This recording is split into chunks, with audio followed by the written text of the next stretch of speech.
Thank you so much. And I'm just going to call up Shanna Crumley, who is the Director of Impact Data Science, the MasterCard Center for Inclusive Growth. And I just want to take a minute to really thank the MasterCard Center for Inclusive Growth for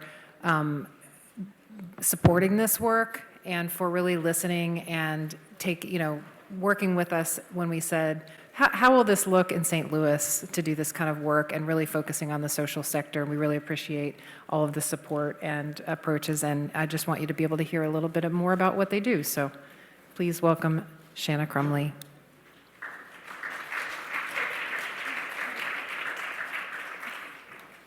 Are these your slides?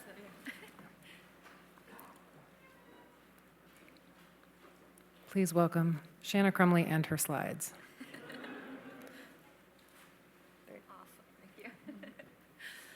Thank you, Jen Rose, and thank you, everyone. I just want to say thank you and hello on behalf of the MasterCard Center for Inclusive Growth. There are three of us here today. We have Smita over here, Rashmi over here. We also had another colleague from the St. Louis Tech Hub here earlier, but she did have to leave. So I know St. Louis is very close to our home. It's our second home, actually, as a company, MasterCard. So it's exciting to be here today, and we're thankful to have this opportunity to connect with all of you. I want to talk a little bit about our strategy for impact data science and just give you a little bit of background on MasterCard Center for Inclusive Growth's work in this area, my portfolio, and then what we're thinking about in terms of capacity building, which we're going to talk about more, I think, today. I think when I talk about impact data science, it's an interesting term. We've kind of flipped around data science for social impact, and it's been intentional, partly to think about sort of the field of impact data science as much like impact investing or public interest technology, really centering the impact part of it. But also, I think, as the panel earlier showed, impact means a lot of different things. I think we heard that impact meant the UX and UI design of an application for grants, how you ask the question, who you're asking the question to, if it's a checkbox or not, those kinds of things matter. That's a data science impact question. Impact can happen through a conversation, a one-on-one conversation in person in the community, or a one-on-one conversation with a SNAP benefit via BDT. It can happen through maps. I also am a huge fan of maps. I come from a public service background, and cities are for some reason obsessed with maps. We see everything on the grid, and I'm from New York City, so it's an extra layer. And I think that's true. Like, this data visualization side of things is also a really good impact area for data science. So it's a little bit of what we're thinking about there. We've gone kind of very meta in some of the conversation today, down to the exact community level, the interactions one-on-one. We've talked a little bit about the funding level, and we've talked a little bit about the state and federal and local city government levels. I'm going to take us a little bit even more macro and talk about how MasterCard's thinking about these things in terms of building the field of impact data science. So not only those players that we've just mentioned, but those players plus the private sector, plus larger foundations, plus broader communities, regions, and areas of the world. So let's zoom out a little bit. MasterCard is really thinking about building an inclusive digital economy, and we know, obviously, that's one of the big foundational pieces of a digital economy is digital literacy. We just talked, I think the provost was just talking about digital modernization and that transformation. Data is also on that list. And then we're also adding cyber to this list. I think it shows up kind of looped into some of those other ones sometimes, but we see data, digital, and cyber as areas that the social sector can benefit from improving. And I think those are all key to getting to a place where networks are benefiting everyone. The Center for Inclusive Growth is housed within the MasterCard company. So there's a foundation that's separate, but we actually sit within the company, which gives us access to MasterCard's assets, and also gives us sort of a unique position to work with the company and their strategy, and then also work with their assets to benefit our partners and our strategies. So it's a really good relationship. And then within the center, we have three pillars. We look at small business growth because our primary clients are merchants and small businesses across the world. So we're really focused on financial resilience and the growth of small and micro businesses, financial security, which includes economic mobility, financial health, financial literacy, and then impact data science. And so that's my pillar and the thing that I get very passionate about. So we are focused on building the field of impact data science that I just mentioned, and that includes building capacity. And for us, capacity is for the social sector and the public sector, because we've seen that if we improve capacity, data science capacity and data thinking capacity, right, in those spaces, we have a lot of potential to drive equitable outcomes. Those are the two I just mentioned, is field building and capacity building. The third piece of our work is data for good, and that's just about how MasterCard shows up in the space of data for good. We're a data company. How do we think about these things? How do we lead in the conversation of the private sector, of companies, of multiple partners and stakeholders thinking about using their data for good, and what it means to, I guess, to be good with your data. So there's a lot to unpack in there, but that's another piece of our work. Capacity building is what I want to zoom in a little bit on, though, for the rest of the time here. So capacity building for us has been mostly about building up the data and technology capacity of small sector organizations, small social sector organizations, rather.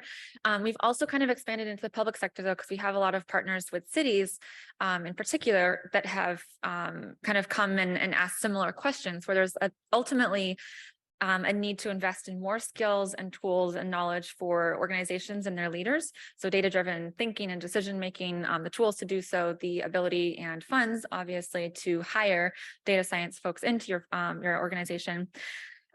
We also look at the supply and demand of the social sector and then the public sector. So on the supply side, how do you train up the next generation of purpose-driven data scientists who are ready to go into these organizations, to go into this field of impact data science? And on the other side is the demand and back to the social sector organization. So how do you prep folks to receive that? How do you, I think we've talked a little bit today about how you marry the two sides of a subject matter expertise and a data science or technical expertise, bringing those parties together, that translation space, and bringing those into kind of a Venn diagram together as part of that, part of the struggle there. And then one other thing I wanted to call out on this slide was data maturation. So there's, we talk about this all the time, but the data maturity assessment tool that came out from data.org is a really cool tool for any organization to go through and get a really quick snapshot of what your data maturity is and what it could be and where you can improve. And there's resources and a lot that you can follow up on.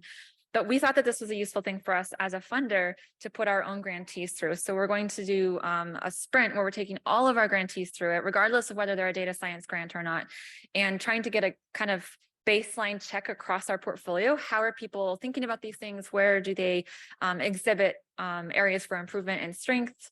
And then how do we bring them together and create, is it a cohort, between them to be able to share practices? Is it an investment in their grant allocated towards data science maturation?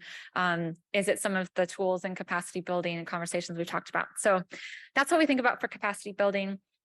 I'm going to close with one last piece of the work, which I think might be relevant still for this room, which is our Data for Equity project. So capacity building, we started out in this field, in this piece of the portfolio looking at capacity building tools specifically. So we've built our own tool I'll go to in a slide in a second called the Inclusive Growth Score, but we've thought through it from that critical lens of what data do we have, how can we make it useful, who needs it, what are they trying to solve for, and how do you make a tool that's useful to these kinds of audiences. We've also been involved with a lot of other tools that have been developed. So there's a spatial equity data tool that helps you understand at a micro level, again, at a community level, some of these equity trends and where there's areas for growth. There's the unequal commute, which is a really interesting visualization, especially if you're from New York City. There's a small business equity toolkit. There's a number of tools that can be useful to your organizations, to your communities, perhaps. But at the end of the day, they're all one-off tools, right? So it's not enough to just say, go check out this tool if it's not integrated into a conversation and an action plan for implementation ultimately. So what we've done is launched a program we've called Data for Equity. Rashmi's my co-lead for this project. She's our director of social impact for NAM and cities. And we've put together a cohort of cities. St. Louis is one of them, which we're very excited about. And these cities it's a community of practice, chief equity officers or folks that are in the economic development or innovation space in a city coming together and going through a curriculum essentially with our partners about equity and what it means to have equity earmarked in your ARPA funding and the the rescue funding, the COVID funding, the infrastructure funding, what it means to kind of define equity across a city, and then what it means to try to measure it and understand how you make a plan, right? So some of these tools together, we're hoping create this ability to think about it, to measure something, and ultimately to make an action plan, because +1 to the idea that, you know, no tool or data point or data strategy is a silver bullet. So we're hoping that honestly, it's the nuances of the conversations between the cities that will get us, I think, the most insights for how action and implementation can happen. And then last but not least is the inclusive growth score that I mentioned. So this is one of the tools that we're talking about with the cohort, but it's also broader than that. So it's a tool that we've built. It's the only tool that we run at the center ourselves right now. It uses proprietary MasterCard data on the back end and combines that with public sector data and other private data sets to create a picture of equity and economic health and inclusion at the census tract level. So it's as granular as we can get with our data and with some of those data sets. I know that's often an issue when it comes to data sciences, different geographies and different geospatial sort of boundaries. And so we're trying to put it at the census level to be useful.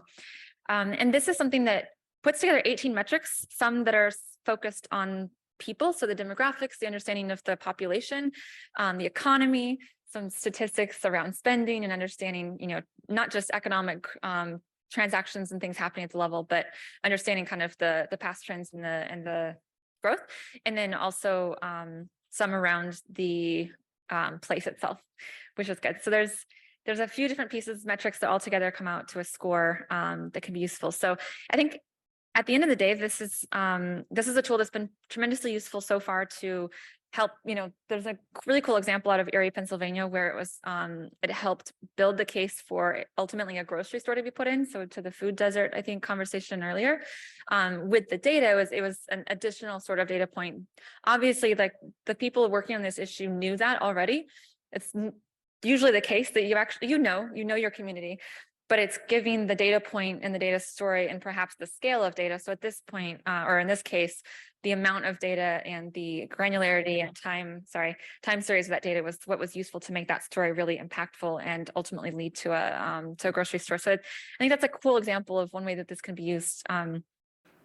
But again, at the end of the day, I think that this is, it's really about people. We are all data people. Data is for everyone.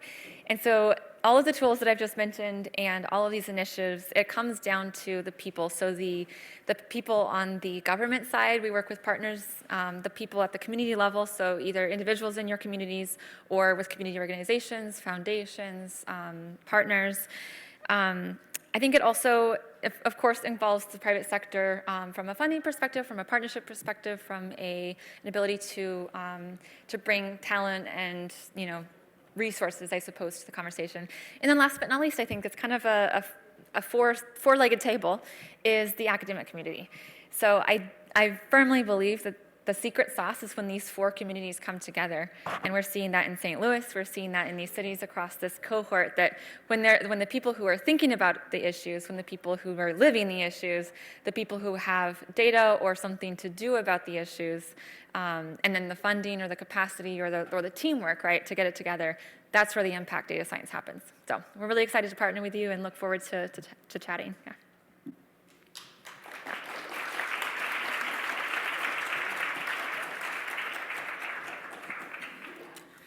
Thank you so much, Shanna. And I see people taking pictures of the slide, which is great, but I just want to note that we will send you a follow-up email with all of these resources all in one place. So still take your pictures, but know that that will be coming, and look for that email when it comes. Next, we have Joanne Jan from data.org to join us virtually to talk a little bit about the data maturity assessment. So another capacity building tool. Well, thank you everyone for having me today. My name, as Jen Rose said earlier, is Joanne Jan. I am the project manager of strategic partnerships at data.org.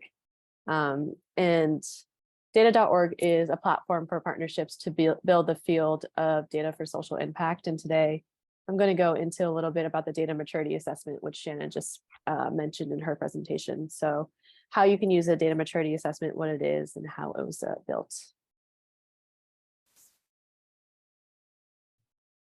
So just as a starter, the framework that data.org used to create the data maturity assessment was under these 3 Ps: purpose, practice, and people. So under this purpose bucket, this really is what you actually want to do with your data.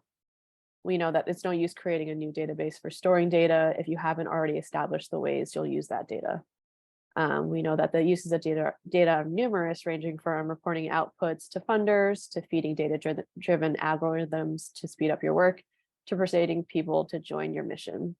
So if you're at the beginning of your data journey or thinking about crafting a new data strategy, this might be a good way to think about how do you want to approach data strategy and data maturity. The second P that we think about is practice. So once you determine the outcomes you want to achieve with data, you want to think about how you'll go about achieving them. The data practice at your organization encompasses all the stages of the data value lifecycle. So how you manage data from collection to analysis. And there are many considerations you can make in this phase.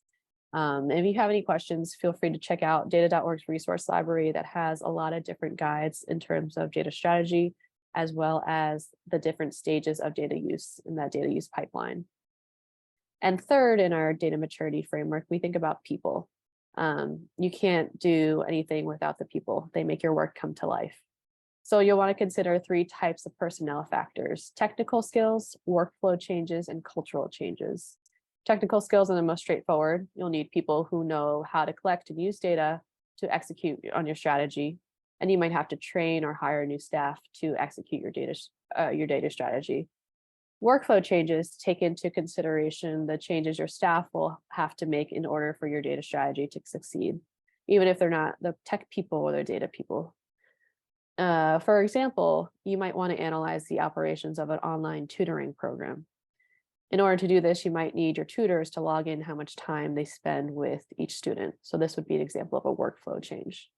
And finally, under this people bucket is cultural changes, which refer to changes you'll need to make in people's mindsets and behaviors around data generally. So these 3 Ps are the data maturity framework that we use to inform the data maturity assessment. So data.org created this digital product that Shanna also just mentioned. It's free for anyone to use at our website, and I'll send along the link. And there are a couple of things that I want to note about the assessment. First, it's very straightforward. It only takes about 12 minutes to use and has very clear and concise questions in these 3 P buckets: people, practice, purpose.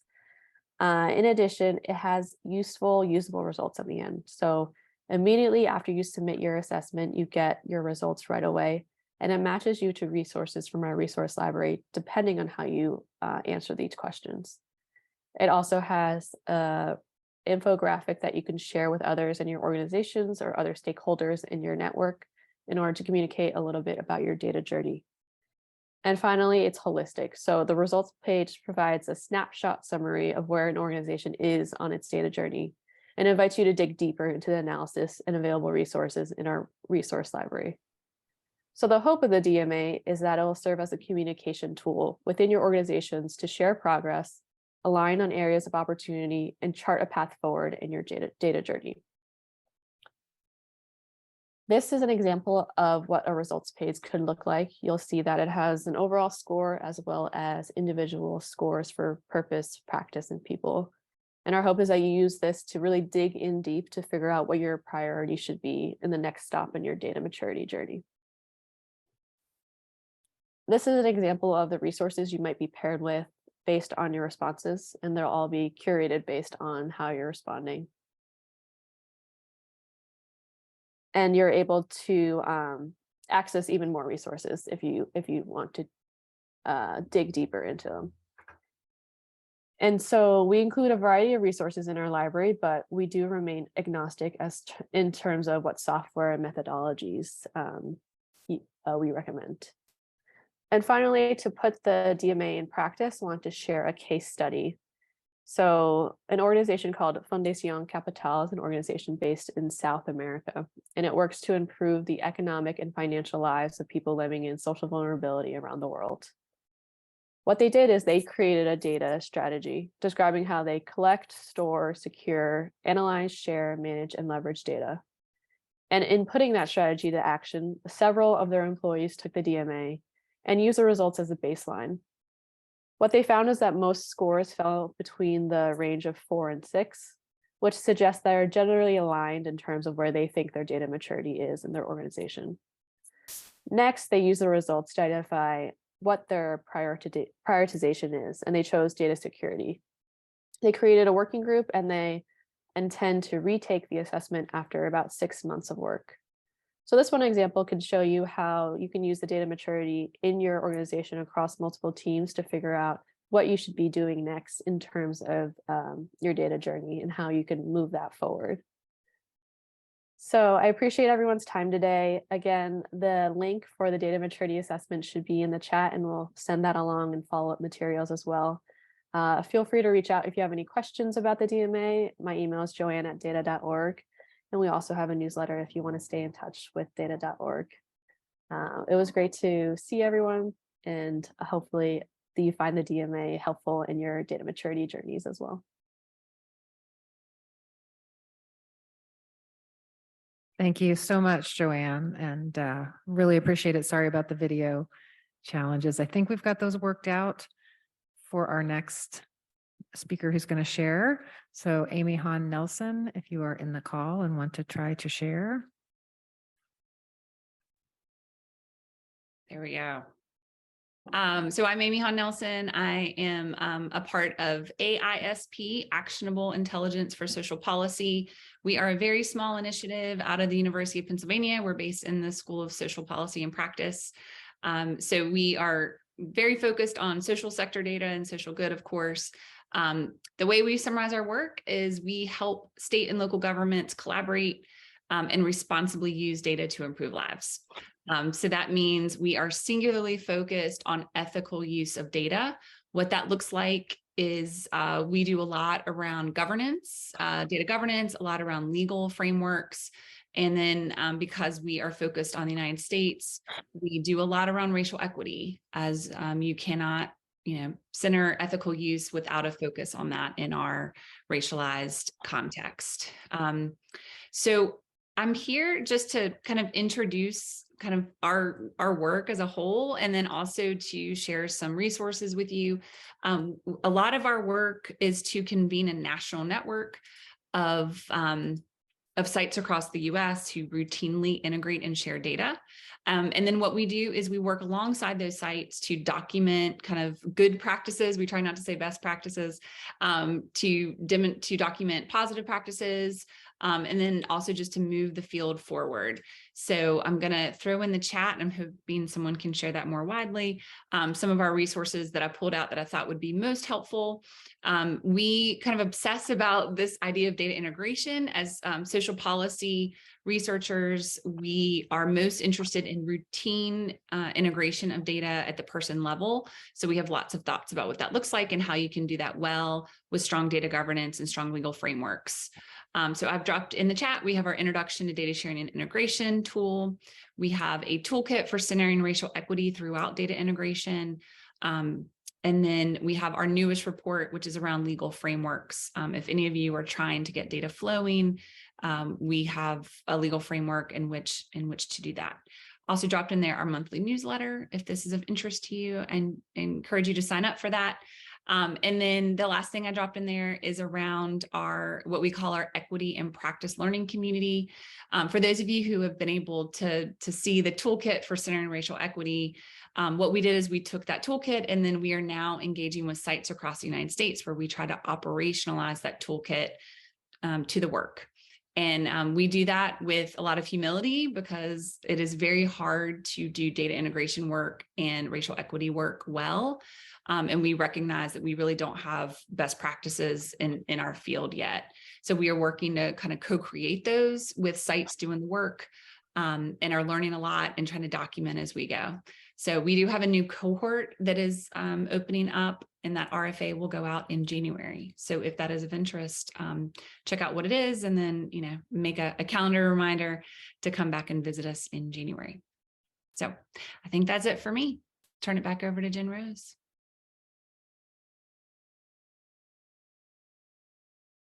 Thank you so much, Amy. Next is Stephen Westbrooks, Executive Director of the Southern Region IFF, who will share a little bit about the work they're doing in the region.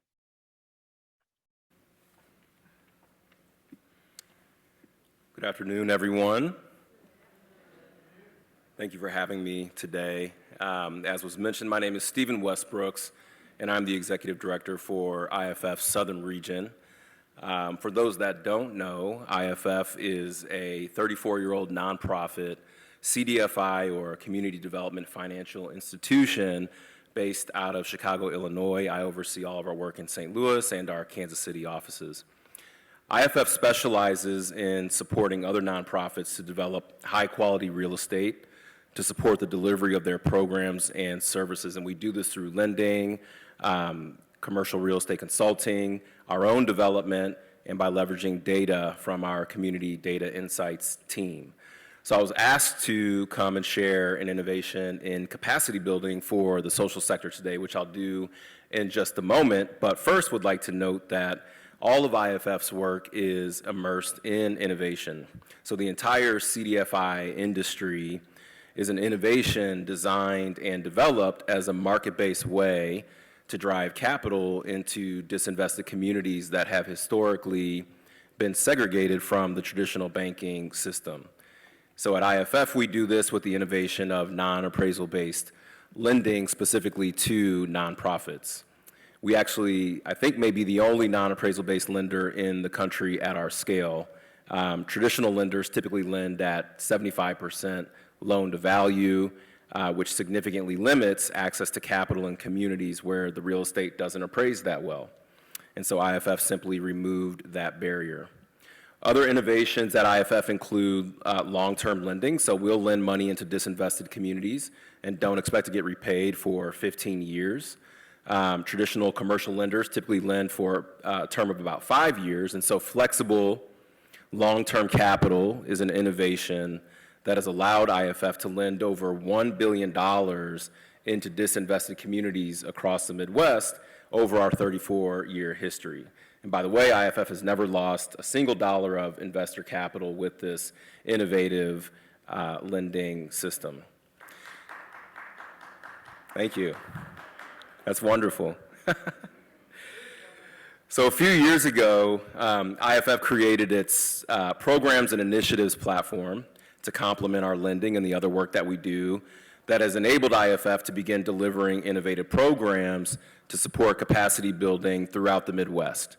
And in 2021, we delivered the Stronger Nonprofits Initiative program here in St. Louis. And the Stronger Nonprofits Initiative is a 14-month cohort-based financial management capacity building program for 10 nonprofit leaders of color and their senior teams to learn how to strategically develop and manage their financial resources. They learned how to navigate 990s and other financial reporting. They learned I had best practices, but learned positive practices for engaging with funders and traditional banks. And they also received coaching on their largest financial asset, which is typically their real estate, to know how to leverage this asset as something that can strengthen their organization's financial position. So what made this program innovative? First, we were hyper-focused on our target audience as opposed to creating a general one-size-fits-all program. And in the case of the Stronger Nonprofits Initiative, or S&I as I'll refer to it, that meant being specific about race. So what does it mean for a BIPOC leader to access philanthropy in St. Louis? So we addressed that head on with these organizations' leaders and brought funders into the room to be in that space and share in that learning together. And then speaking of funders, the Stronger Nonprofits Initiative was not a program that simply said if you do X, Y, and Z, you will position your organization to get money. And while that's true, we also actually just provided the cohort with access to money. So it may not sound innovative, and actually in an ideal world, it wouldn't be an innovation, but in the world we live in, providing actual money as part of a capacity building program to nonprofits led by people of color is innovative. So in the case of S&I, each cohort member received $15,000 to use for the improvement of their facilities as an asset. And it could be used to plan the development of a new space, a strategic facility plan, pre-development funding, or new projects or any other use really related to their facilities. So at the end of this innovative program, BIPOC leaders in St. Louis left with actual capital. They left with a real estate plan, direct connections to funders and banks, as well as the knowledge needed to successfully build their financial position, which will lead to access to more capital. So the last thing I'll highlight, and I heard it over again today, is that we really think about our capacity building not as, our innovations in capacity building not as technological innovation or even design innovation in terms of program design, but as innovation in the ways that we engage people. So back to the people. So how can we bring people together in new ways with new context and new resources in newly formed courageous spaces, which is essential to moving forward in the equity conversation, to help bring equity to St. Louis. And the S&I program was one way that IFF did that in 2021. So I'll conclude my remarks there, and I really appreciate the opportunity to come and share with you all today. Thank you.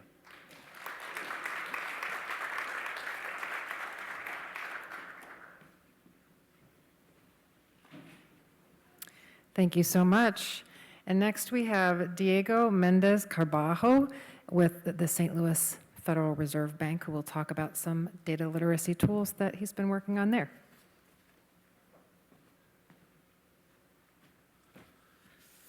Hello, everybody. Thank you for being here today. Thank you very much, Rose and the organizing committee for the opportunity to be here. This is a privilege to share the work that we do in the research division of the Federal Reserve Bank of St. Louis with you.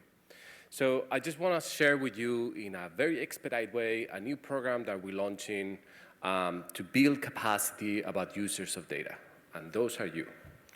So the work that I do at the Federal Reserve Bank of St. Louis as an economic education specialist is to bridge the use of FRED and learning economics. And you might be wondering, who is this FRED person that he's talking to? So that's the first piece that I'm going to touch briefly on today. Then I'm going to show you the program that we have, and I'm going to invite you to enroll and participate and complete that program. Whatever I said today, of course, is just my opinion, none of my colleagues at the bank or anywhere else throughout the system. So what is FRED? So FRED stands for Federal Reserve Economic Database. And if you're not familiar with it, it's a product that we have down the street in downtown at the Federal Reserve Bank of St. Louis. Is trustworthy source of economic data. We host hundreds of thousands of time series of economic, social, and all sort of data. It's not just economics. That is easily accessible through a variety of platforms. Most people know FRED from their website, but we also have, of course, a mobile app. So we're not a source of data itself, we are an aggregator. So our job is to go out to federal agencies, commercial enterprises, and obtain their data to make it available to the public free of charge. Most people interact with FRED through the data visualizations. So every single data series in FRED can be seen as a time series plot or as a map. You can access that through the portal, our app. If you are a programmer, you can extract data directly from our database into your websites or into your statistical analysis software packages. And if you've taken a course in economics over the last 15 years, you have seen FRED in your classes. It's used by many textbooks, and many instructors use FRED to bring abstract economic concepts to life. FRED had more than 22 million, the website had more than 22 million visits last year from 12 million people.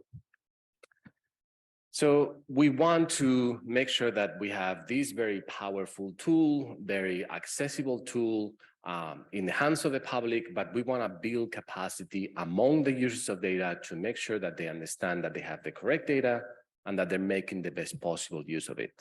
So we're not just distributing data, but we're also building capacity among the users of data. So to that end, we've created a micro-credential for social policy that highlights elements of economic diversity in our data. So a micro-credential, if you're not familiar with the concept, is an idea that has been around for more than a decade, is an item, is an object that illustrates, that demonstrates, that confirms the level of expertise or skills that an individual has on a particular topic.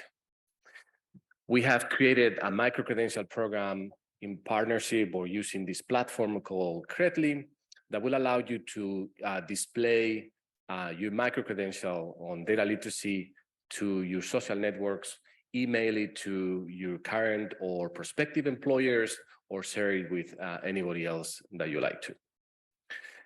The course that we created is fully asynchronous. You can complete it at any point in time at your ease, day or night, and involves both a knowledge check, an opportunity to practice your skills through the FRED platform, as well as the scenarios of problem solving and transfer. So this is how the course looks like on Canvas. Each of the badges, each of the skills is a standalone module. Each of the modules contains those activities that I was describing to you: knowledge check, hands-on practice, data applications, and a transfer activity. We've taken we've made the effort to ground these badges, these skills into the grand challenges for social work, as described by the American Academy of Social Work. And the badges can be collected in any order. The moment you collect the 3 badges, 3 individual skills, you get access to the larger micro-credential. So this is one of the badges. It relates to measuring income inequality. So you get to explore the data that we have in FRED, identifying, defining, and visualizing income inequality. And this is the set of 3 badges plus the micro-credential with the golden ribbon. So we don't have time to go through the example, but briefly, there's a description of the activity. There's a learning resource where you get to pick up the vocabulary and the definitions. You get to check your knowledge on the topic through a brief quiz, get to practice your data skills on FRED, and then get to explore the topic of, in this case, differences in armed forces veteran data by looking at an actual data visualization and a FRED blog post and answering 4 multiple choice questions. 2 on information literacy, about the sources, about the units, a question on numeracy, so reading the data in the graph, what does the graph say, and another question on interpreting the information in the post and in the graph. Apologies for flying through this. I just thought, I'll just put everything together and I will use it in some future date. So that's one activity, one data exploration. This is the second one, calculating the value of women's unpaid work. There is another opportunity to transfer your skills, in this case, using material that my colleagues in the Center for Economic Equity created. And when you do that, congratulations, Credly issues to you automatically the first batch. So I'm gonna stop here and give you ample time for you to pull out your cell phones and scan that QR code, because that QR code will generate an email that I will receive, and I will enroll you with great pleasure in this micro-credential that comes at absolutely no cost to you. Ooh, I hear the emails arriving on my mailbox.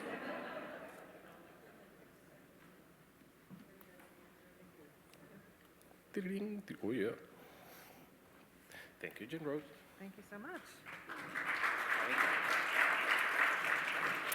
Thank you so much, Diego. Thank you, everybody who has come up and shared a resource. There's so many different ways of building capacity, and it's just great to hear all of these different examples. And what I want to do next is quickly share a resource that we've been working on as part of the Data Science for Social Impact initiative. So, as many of you may know, my name is Jen Rose Fitzgerald. I'm the program coordinator for the Data Science for Social Impact Initiative. I'm really excited to be here among so many amazing colleagues who are doing important work in terms of building capacity and connection in the social sector specifically. I've learned a lot exploring some of the tools that people have mentioned, and I'm excited to take a few minutes to talk about the tool that we've been working on as well. I do want to do one more plug for the survey, because data people, you heard a little bit from Dan earlier about how we got here, and everything we do is really guided by the feedback we get. This is one of the places where you can give that feedback, so we would really like to hear what you have to say. So, one last plug. One theme that we've heard, so we've been doing these learning events. Just a show of hands, how many people in here have been to at least one of our learning events? Decent number of you. One of the things that we really hear the most is that people appreciate hearing stories from other folks in the social sector about how are they approaching data to increase their impact. So, the question was, well, after the event is over, what can we do? Like, what's the next thing that we can do to continue this conversation? And rather than just throw it up on the webpage and go watch the webinar, can we go a little bit further? And so in response to this, we designed these modules in an attempt to say, how do we take look at this brilliant slide full of amazing people, and how do we take some of the insights that they've shared and put them into tangible tools that you can take away and ask them, like, what resources do you use? What do you find helpful? And gather all of that stuff all in one place. So that's what the Data Science for Social Impact free online modules are designed to do. It kind of picks up where the learning events left off. And in addition to our amazing presenters and our advisory committee who help shape the questions to consider and the activities that are in the course, we're grateful to these folks who took the time to look through the modules and give feedback, which we continue to incorporate. Thank you for helping us think about ways to make the content more accessible and meaningful for social sector organizations of different shapes and sizes. But before I share the link and give you a sneak peek into the content, I want to share a brief video. These are the 6 focus areas of the modules, but I'm going to pause that. And I just want to share a quick video with some testimonials of folks who have had a chance to check out the modules.